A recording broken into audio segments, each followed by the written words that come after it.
Welcome to Penrose Learning, where we make understanding easy. In this video, I will show you how to make kimchi the easy way. Start by selecting a fresh napa cabbage, typically weighing around 2 to 3 pounds. Cut it into manageable 2-inch pieces or quarter it lengthwise. Next, you'll brine the cabbage using about 1/2 cup of coarse sea salt. Let it sit for approximately 2 hours, allowing the salt to draw out moisture.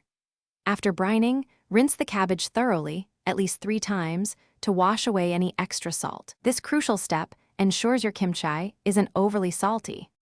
Now, let's create that vibrant kimchi paste.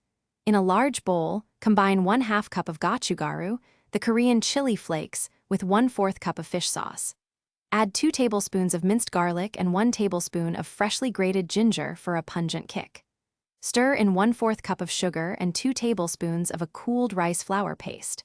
Finally, mix in 1 cup of shredded daikon radish and 4 chopped green onions. With your paste ready, it's time to combine everything. Always wear gloves to protect your hands from the chili and to maintain hygiene. Thoroughly massage the paste into every piece of cabbage, ensuring an even coating. Once mixed, pack the kimchi tightly into a clean, airtight glass jar, pressing down to remove air pockets.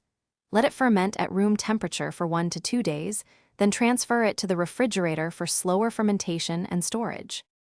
Your delicious homemade kimchi is now ready to enjoy. After a few days in the refrigerator, the flavors will have melded beautifully.